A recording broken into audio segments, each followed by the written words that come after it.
읽어볼까요? 요한 3서 2절입니다. 함께 읽겠습니다.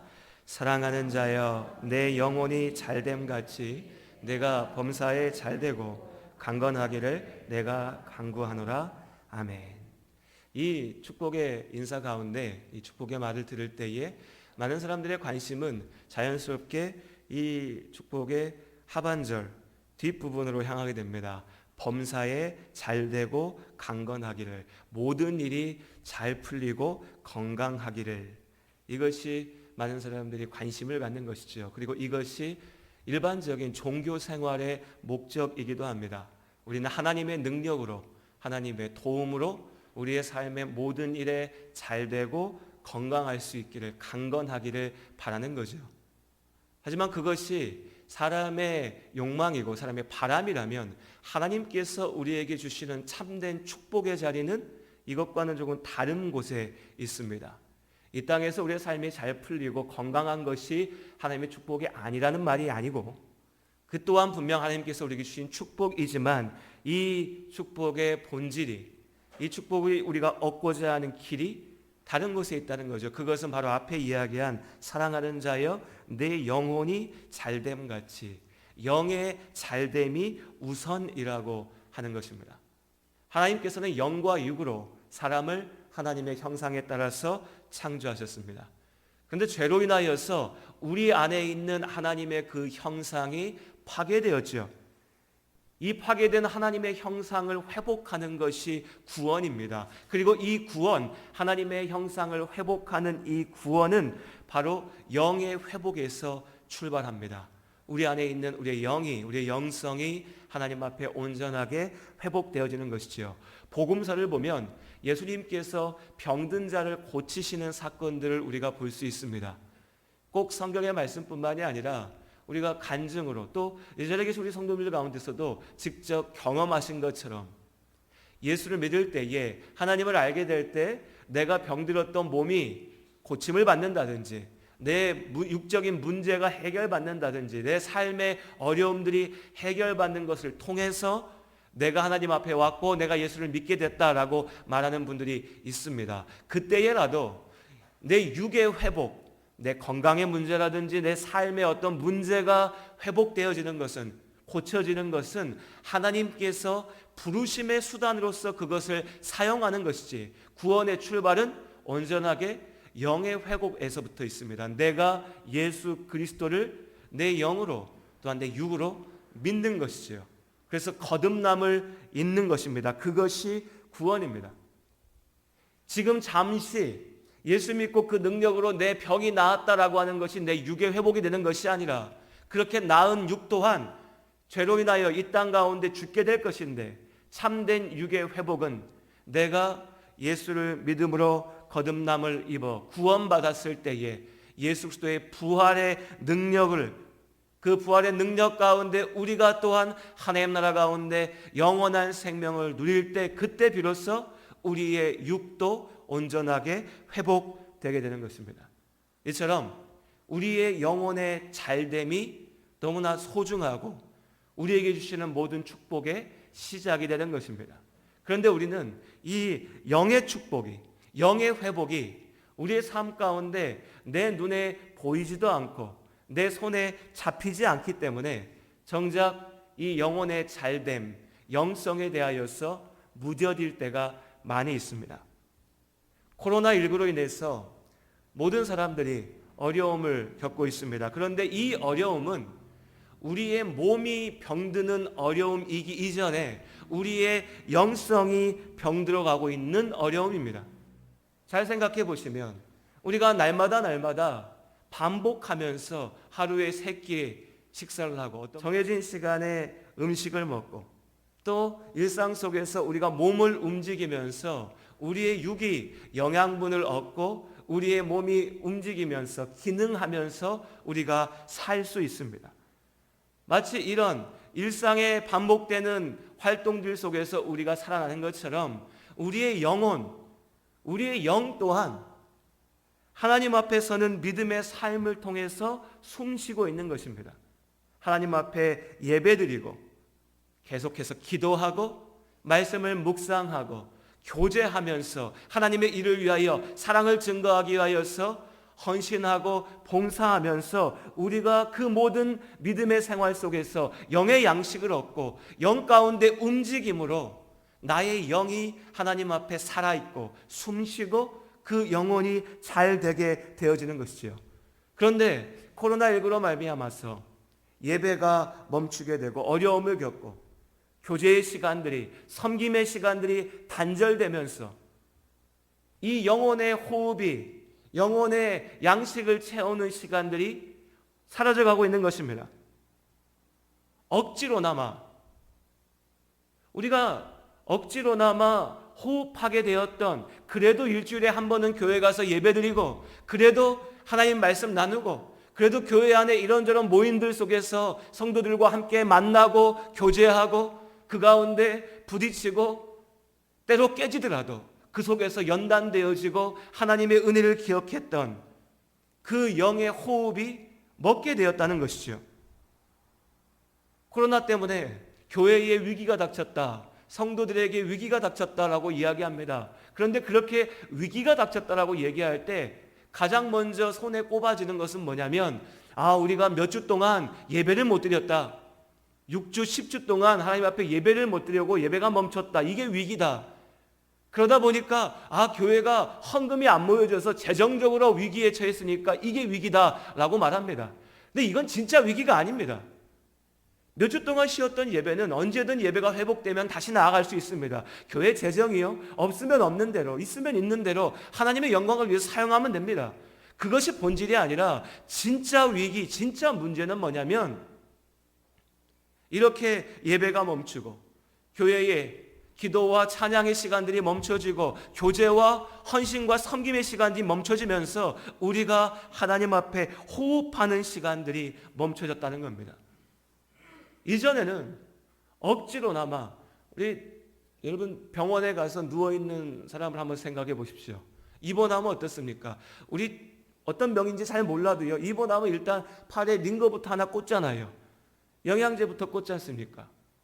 뭔가 막 꽂아놓고 몸에 좋은 것들을 집어넣고 좀 심해져가지고 숨 쉬는 게 어려우면 산소호흡기도 달고 이러면서 사람을 살리죠. 어떻게 보면 우리가 하나님 앞에 온전하게 서 있지 못한 그때라도, 우리의 믿음이 하나님 앞에 진실되게 서지 못한 그때라도 교회 안에서 형식적으로나마 습관적으로나마 예배하고 기도하고 모이는 시간들을 통하여 우리가 영적으로 호흡하고 양식을 부여받고 그 힘으로 살고 있었다면 이제 그 모든 선들이 끊어지게 된 겁니다. 그것이 진짜 위기입니다. 그래서 누군가는 그냥 교회 잠깐 나가고 안 나가고 이것이 중요한 게 아니라 영적으로 하나님 앞에 완전히 죽게 되는 상황 속에 던져진 거죠. 하지만 이 어려움을 좀 긍정적인 눈으로 바라보면 우리가 흔히 말하지 않습니까? 위기가 기회가 될 수 있다라고요.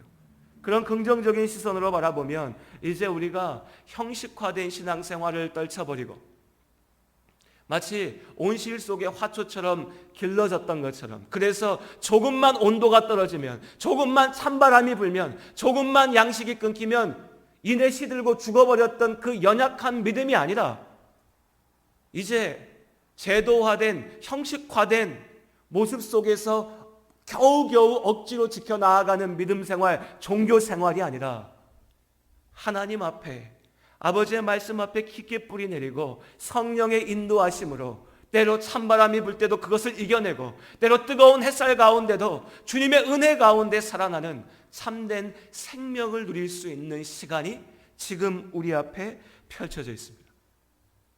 뉴 노멀을 얘기합니다. 새로운 기준. 이제 다시는 예전으로 돌아가지 못한다고도 말하죠. 그것이 우리에게 위기이고 어려움일 수도 있지만 어쩌면 예수 안에 복음의 진리 가운데 살아가야 되는 우리에게는 하나님께서 주시는 귀한 축복의 시간, 도전의 시간, 연단의 시간이 될 수 있다는 겁니다. 이때 우리가 기억해야 될 것은 우리의 영이 살아야 된다는 거죠. 여러분, 우리가 육이 잘 되기 위해서 얼마나 노력합니까? 우리의 육신을 내 육을 건강하게 만들기 위해서, 더 멋지게 만들기 위해서 얼마나 많은 것들을 쏟아붓는지 모릅니다. 날마다 몸무게를 재고요, 체중을 재고 다이어트합니다. 음식을 가립니다. 좋은 것을 먹으려고 하고 운동을 쉬지 않습니다. 좋은 것을 찾아서 헤매지요.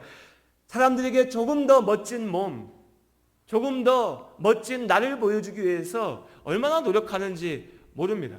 그런데 이 멋진 몸, 내 육의 잘됨이라고 하는 것은 정작 내 영혼이 죽어 있다면 아무런 가치가 없는 것이지요. 영이 죽으면 우리의 육은 결국 흙으로 돌아갈 뿐입니다. 우리 성도님들 건강하셔야 됩니다. 멋진 몸을 만들어야죠. 기왕이면 몸짱도 좀 대보시고요. 내 젊음의 아름다움도 가능할 수 있다면 오래 지키면 좋을 겁니다. 하지만 그것의 한계가 분명하다고 하는 것도 우리가 기억해야 됩니다. 여성분들이 아무리 피부를 관리하고 아무리 좋은 화장품을 써도요, 나이가 들면 젊음의 아름다움은 사라질 수밖에 없습니다. 남성들이 몸짱이 된다고 아무리 가서 운동을 해도, 내가 하루 종일 헬스장에 가서 살고 있어도 그 젊음의 시간을 조금 더 연장할 수 있을지 모르지만, 이제 시간이 지나고 나면 결국 그 육신은 쇠하여지고 힘이 빠지고, 젊을 적에 아무리 나의 힘셈을 자랑했던 사람도 나이가 들면 허리를 숙이고 지팡이를 짚고 내 몸의 약함을 감수하면서 갈 수밖에 없는 것이 이 땅에서 우리의 육신입니다. 이건 부끄러워할 것도 아니고 모자란 것도 아닙니다. 반대로 억지 부리고 자랑한다고 이룰 수 있는 것도 아니지요. 그런데 우리는 이 쇠하여질 수밖에 없는 우리의 육을 잠시 멋지게 만드는 일에는 우리의 많은 것들을 쏟아부으면서 내 영혼 가운데의 생명을 결정지을 나의 영을 살리는 일에는 너무나 소홀하고 무관심하고 눈 감고 있다는 겁니다. 그럼 어떻게 하면 영을 살릴 수 있는가? 흔히 영을 얘기하면요, 영혼을 얘기하면, 영성을 얘기하면 많은 사람들이 신비주의의 길로 빠져갑니다. 신비주의를 얘기하는 사람들이 더 큰 소리로 영을 얘기합니다. 성령의 역사, 성령의 은혜, 영을 받아요. 영의 능력, 영의 치료하심. 그렇게 얘기하면서 신비주의로 다 빠져버리죠. 우리가 건강 얘기하는 것과 마찬가지입니다. 여러분, 건강 지킨다고 하면서 많은 사람들이요, 가짜 뉴스에 다 빠져들죠. 어떻게 하면 우리가 건강을 지킬 수 있습니까? 우리 다 알죠. 설교 시간에도 몇 번 말씀드렸습니다. 이제 그 정도는 외우셔야 돼요. 어떻게 하면 건강하지요? 좋은 음식 잘 먹고요. 그리고 적당하게 운동하고요. 뭐 하루에 한 시간 정도, 그래도 내 몸을 위해서 무리되지 않게 운동하고요. 잘 쉬고 잘 자면 됩니다. 이건 누구도 반박할 수 없는, 아마 의사들 어떤 명의를 불러다가 얘기해도 다 이 얘기하는 겁니다. 그런데 사람들은 어떻게 하지요? 이 말 듣지 않습니다. 그러면서 무엇을 쫓아갑니까? 어떻게 하면 내가 한 번에 건강해질 수 있을까? 내가 무슨 짓을 하고 살더라도 뭐 먹으면 건강해져. 그걸 먹어야 된다는 겁니다. 내 몸을 갑자기 좋게 만들 수 있는 어떤 특별한 영약이 있다는 거예요. 수천 년 전에 진시황이나 오늘날 우리 다 똑같은 겁니다. 불로초를 찾아 헤매죠. 한 번에 내가 건강해질 수 있는 방법이 없을까? 누구나 다 아는, 그래서 그 방법이 정답인 길은 가려고 하지 않습니다. 답답하고 뭔가 좀 지루하고 귀찮지요. 뭔가 좀 특별하고 그러면서 좀 쉽고 그러면서도 결과는 당장 내 눈앞에 보이는 어떤 것을 원합니다. 그렇게 건강을 망쳐가는 거죠. 영의 문제에서도 마찬가지입니다. 신비로운 영적인 체험, 영적인 경험에 열광합니다. 날마다 하나님의 말씀을 기억하고 그 말씀 앞에 순종하는 삶은 지루하고 답답하게만 느껴집니다. 내 귀를 솔깃하게 만드는 거짓 주장들, 어디 가서 누구한테 기도받았더니 기도빨이 있더라, 저기에는 영성이 넘치더라, 영성이 넘쳐서 내 인생이 한 번에 갑자기 바뀌더라, 내 문제가 해결되더라, 병이 났더라. 그렇게 내가 보고 싶은 것들만 쫓아가서 한탕이라고 얘기하잖아요. 한탕이요. 여러분 60평생을 내 멋대로 내 몸 망가뜨리면서 살아놓고 이제 60 넘으니까 내 몸에 좋은 영약을 먹고 내가 건강해져야 돼. 이게 말이 됩니까? 그 사기입니다. 60이 되실 때까지 몸을 관리 못해서 힘드셨다면 내 몸이 약해질 수밖에 없는 겁니다. 그럼 그때라도 이제 하나님께서 주신 몸을 가지고서 은혜 가운데 살려면 60년은 이제 안 되더라도 5년, 10년 내 몸을 쉬어가면서 맞춰가면서 만들어가면서 살아야죠. 영의 삶도 마찬가지입니다. 어느 날 갑자기 내 맘대로 살다가 어느 날 영적인 데가 좋다는 데 가서 머리 뒤밀고 기도받고 예언받고 밤새서 기도했더니 영을 받아서 내 영이 트여진다고요? 거짓말입니다. 사기입니다.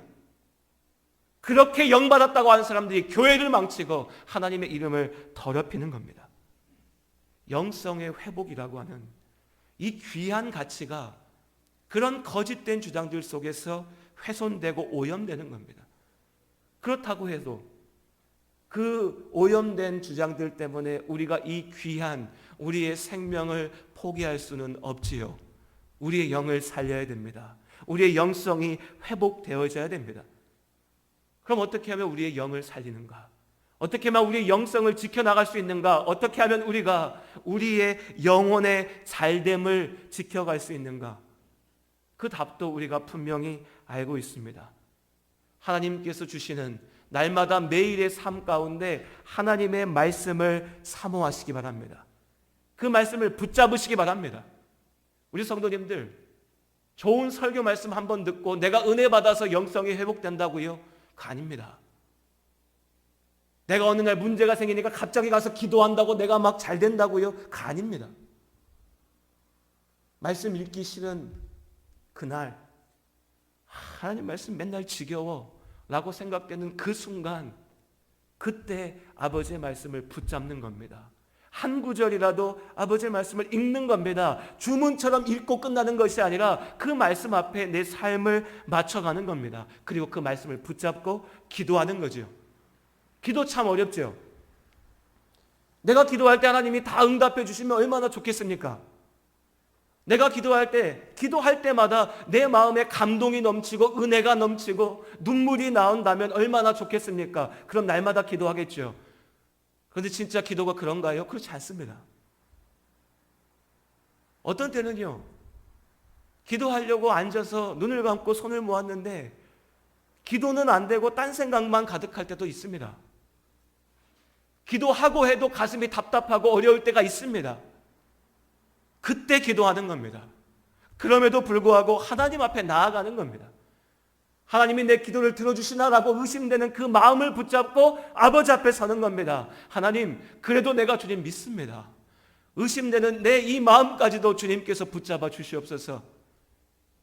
1시간, 2시간, 10시간 기도하는 것이 대단한 것이 아니라 그렇게 날마다 하나님께서 나를 세우신 그 자리 모든 순간 주님 앞에 서는 그 시간이 말씀을 사랑하는 시간이고 기도하는 시간이고 나의 영혼을 살리는 시간인 줄로 믿습니다.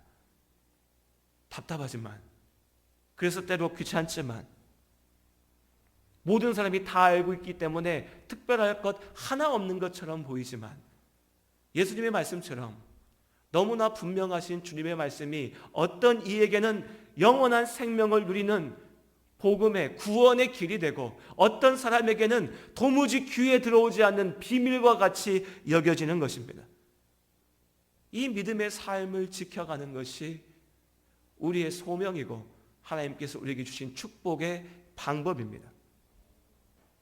날마다 말씀을 사모하고 기도하고 이 말씀에 의지하여 살아갈 때 이 믿음의 삶 가운데 하나님께서 우리의 영을 살리시고 지키시는 줄로 믿습니다. 그렇다면 한 사람의 영이 살아서 숨쉬고 있다고 하는 것을 어떻게 확인할 수 있을까? 다시 한번 말씀드리지만 하나님께서는 사람을 영과 육으로 창조하셨습니다. 우리는 영과 육으로 만들어져 있습니다. 그런데 이 영과 육은 나누어질 수 있는 것이 아닙니다. 어떤 사람들이 얘기하는 것처럼 영을 구분해가지고 영만 특별하고 영만 살고 육신은 아무것도 아닌 것처럼 얘기할 수 있는 것이 아니라는 거죠. 예수 그리스도의 부활의 능력이 무엇입니까? 우리가 영원히 주님의 능력 가운데 영원한 생명을 누릴 때 우리의 육신 또한 부활의 능력으로 주님 다시 오시는 그날 다시 살아나서 영원한 생명을 함께 누릴 줄로 믿습니다. 사람은요, 영과 육이 함께하는 겁니다. 그럼 내 영이 살아있다라고 하는 증거가 어디에 있습니까? 그 증거는 내 육을 통하여 내 삶을 통하여 보여지는 겁니다. 증거되는 거죠. 내 삶이 거짓으로 가득했는데 그 영은 특별하다? 말이 안 되는 겁니다. 그야말로 신비주의를 이용해서 사기치는 거짓 목자들이 얘기하는 거지요. 내 육과 상관없이 영은 특별하다라고요. 결코 그렇지 않습니다. 내 영혼이 살아있다면 비록 부족하나마 그 영혼의 생명이 우리의 삶을 통하여 보여지는 겁니다. 오늘 말씀 가운데 우리가 그것을 확인할 수가 있습니다. 요한의 편지, 오늘 세 번째 편지 요한 3서의 말씀은 특별히 가이오라고 하는 사람, 요한 3서 1절에 보면요, 가이오라고 하는 사람, 그리고 그 가이오가 속해 있는 교회 공동체를 향한 말씀이었습니다. 그런데 이 가이오는요, 예수 그리스도의 복음의 진리 안에 사는 사람이었습니다. 요한이 이야기하죠. 3절과 4절의 말씀 가운데. 그리고 이어지는 말씀 길지 않으니까 한번 읽어보시면 요한이 이야기합니다. 가이오, 당신이 어떻게 진리 안에 사는지 많은 사람들이 나에게 와서 증거했다라고 하는 거죠. 가이오는 그런 사람이었습니다. 진리를 위하여 사는 사람이었지요. 믿음의 나그네들을 사랑 안에 돌보는 사람이었습니다. 그러니까 우리식으로 설명해 보면 이렇습니다. 초대교회 당시에는 주님의 일꾼들이, 요즘으로 치면 목사들이, 선교사들이, 오늘날도 그렇지만 많은 곳들을 다니면서 하나님의 주의 복음을 증거하며 하나님의 일을 행했습니다. 근데 가이오는 그런 사람은 아니었던 것처럼 보입니다. 교회의 한 성도였습니다. 그리고 하나님께서 주신 자기의 자리에서 자신의 삶 속에서 믿음 안에 산 겁니다. 그리고 그 믿음 안에 살며 교회를 섬기고 또 때로 믿음의 형제들이 그 교회 가운데 왔을 때에 그들이 주님의 사역자들일 수도 있고요, 목회자들일 수도 있고, 그렇지 않다면 함께 예수를 믿고 고백하는 믿음의 성도들이라 할지라도 그들을 사랑으로 섬기고 돕고 그 사랑을 나누는 삶을 살았던 겁니다. 그랬더니 요한이 뭐라 얘기합니까? 8절에요. 요한 3서 8절 말씀 함께 읽겠습니다. 그러므로 우리가 이 같은 자들을 영접하는 것이 마땅하니 이는 우리로 진리를 위하여 함께 일하는 자가 되게 하려 함이라. 돌아다니면서 주의 복음을 증거하는 자만이 진리를 위해서 일하는 사람이 아니고, 목사가 돼야만이 주의 종이 아니고요, 하나님께서 세우신 자리가 다르고 하나님께서 우리 각자에게 주신 은사와 우리에게 각자에게 맡기신 소명의 자리는 다 다르지만 그 각자의 자리 속에서 복음의 진리를 붙잡고 믿음 안에 살며 사랑으로 섬기며 하나님께서 나에게 맡기신 하나님의 일들을 감당해 나아갈 때 그 안에 어떤 우연이 있는 것이 아니라 우리 모두가 진리를 위하여 함께 일하는 자가 된다라고 말씀하시는 겁니다. 가이오는 그런 사람이었습니다. 진리 안에, 복음의 진리 안에서 행하는 자였죠. 오늘 요한 3서 2절의 축복은 마냥 그냥 교회 성도한테 편지 보내니까 사랑하는 자여, 영혼도 잘 되고 사업도 잘 되고 몸도 건강해야 그렇게 잘 되기를 바랍니다, 이렇게 얘기하는 게 아닙니다. 사랑하는 자여, 내 영혼이 잘됨 같이, 요한은 이 편지를 받는 가이오가 그의 영혼이 살아있다는 것을 알았습니다. 그의 영혼이 살아 숨쉬고 있고 그의 영혼이 잘 되고 있다는 것을 알았습니다. 어떻게요? 그의 삶을 통하여, 그의 삶의 증거들을 통하여, 성령의 열매들을 통하여 보았습니다. 그리고 그 영혼의 잘됨에 의지해서 축복하는 겁니다. 나는 당신의 영이 살아있음을 압니다. 당신이 하나님 앞에 숨쉬고 있음을 압니다. 그렇게 기도하고 그렇게 말씀 앞에 살아있음을 압니다. 그러니 이제 그 영혼이 살아 숨쉬는 것처럼 하나님께서 약속하신 대로 하나님께서 당신의 인생의 문제를 해결하시고 하나님께서 당신의 육 또한 강건하게 지키셔서 하나님의 일을 이루시기를 기도합니다. 축복합니다. 이것이 요한 3서 2절의 온전한 의미인 겁니다.